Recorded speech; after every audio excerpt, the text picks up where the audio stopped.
The topic is youth violence and intentional injuries. And our guest is from Meharry Medical College, Dr. Paul Juarez. And of course, Dr. Juarez is a member of the Family and Community Medicine department at Meharry Medical College. And of course, Dr. Juarez, let me talk about the hesitations here, because I'm trying to keep all of these things straight, because you are, as we indicated, giving us some excellent information, and what we want to do is to continue that by talking about the topic this morning, and that is youth violence and intentional injuries. Let's talk about it from that perspective. Okay. Well, that's what I was saying. When I got to Charles University in Los Angeles, Dr. Haynes said there was a new report out by the Secretary of Health and Human Services that identified 6 areas that contributed disproportionately to the health of minority populations in terms of adverse outcomes. They said, choose one.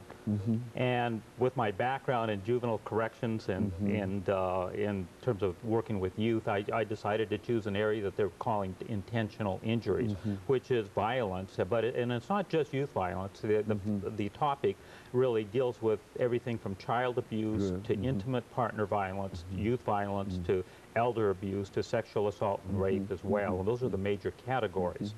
So when I started, again, he just said, go out and do something. I started meeting with other faculty at the medical school and talked with people, and they were to the one, everybody said, this is a major problem we're dealing with. Youth violence is something that affects us all. Didn't matter if they were in a family medicine department, a surgery department, an OB/GYN department, internal, everybody was dealing with youth violence in one way or another. So we started out, we did a study, and again, I had faculty involvement from all the departments. It was really quite an amazing experience. And we developed a survey, and I had a couple medical students that actually went around one summer, and they interviewed people who were admitted to the hospital for some sort of intentional injury. And the stories that we got were really amazing, and they were very different than what you see in the media. In the media, all you see is gangs and drugs, and it was like this was the cause of all the problems, and we found very little of it. And this was in the mid-'80s. Very little of it was actually caused. The actual cause was either gang-related or drug-related. It was fights and people dealing with circumstances that got out of control, and that was what we're seeing over and over again, whether it was people out on, out in a bar or sort of in a park, or, a domestic violence situation. It was just not what people were traditionally seen as, what people expected in terms of youth violence. So we did that study of patients who had been admitted, and the next summer we did another study because we knew from our discussions with people across the medical center that it wasn't limited to patients who were admitted, that they were seeing them in these outpatient clinics as well. And so I had students going around to all of the outpatient clinics, there were about 12 of them, and reviewing records the next summer. And what we found is that there are far more people seen in outpatient settings than were admitted to the hospital. And so the admissions were something like 6 a day at that time, but we identified about 25 victims of intentional injuries in the outpatient clinics every day. I mean, that was really a huge number. Those numbers were very, very, very large. And so when we started looking at it, and then some of the putting it in perspective with some of the national data, we found that youth violence, in terms of really had a disproportionate impact on minority populations. That African American males were over 6 times more likely to be a victim of an intentional injury, and Latino males were about 3 times as likely than whites. And so we wanted to do something. Again, we're beginning to get a better picture of what the problem is, and now the next step is, what do we do about it? So part of, again, I was a young faculty and a researcher, and so, data were real important to me.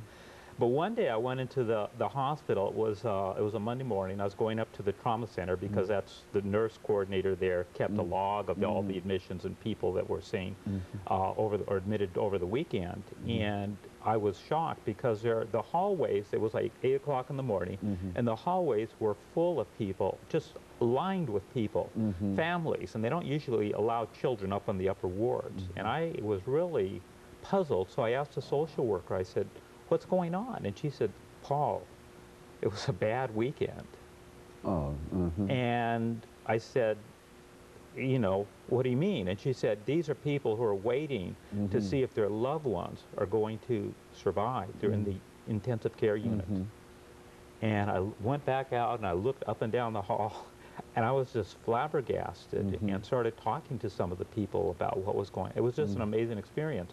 And to me, it really took the whole issue of youth violence from being an academic issue to really being a very personal issue. As a result of that, we started, the social worker there, her name was Sandra Young, and we still stay in touch, and another woman who worked with the Victim Witness Program. We started an organization called Loved Ones of Homicide Victims, and we were sort of a bootstrap organization, and it was a lot of volunteer time. But it was one of the most moving experiences that I had in my professional career, working with families who had lost children or a spouse, and the total impact that it had on their lives. And it, you know, again, we don't think of that sometimes, but you know, in many instances, the man in the house was killed. He has children and a wife, and what are they going to do? You know, the chief breadwinner. You know, it just throws their whole life into chaos. And then you deal with the police and the, you know, trying to catch the victim and the court, judicial system and all. It was just heart-wrenching to see the impacts that it was having. You know, what the point I like, Doctor, is that you've indicated that all of these problems that we generally associate with drugs and gangs are really not drugs and gangs kind of problem, and that what we have to do as a nation, locally and nationally and et cetera, is to start thinking in terms of addressing some of these other problems that cause all of this violence. Because you talk about intentional injuries. Well, if these injuries are intentional, then there ought to be some kind of societal kind of situation that you could work out, and that you could deal with the fact that you've got all of those folks that are out in the hallway there, that there ought to be some kind of policy, some kind of program, even if it, well, you know, I think that we've talked about gun control and et cetera. If that is one of the methods that we might use in order to keep people from gathering up after the weekend looking for their relatives and et cetera, then we ought to think in terms of doing something like that. And of course, we're getting ready for the second commercial break, and we'll allow you to continue this discussion after this break. But Dr. Juarez, this really is what we wanted, and we think that it's very, very important that we see it from that perspective. And of course, we'll be back with our audience following this very, very short commercial break.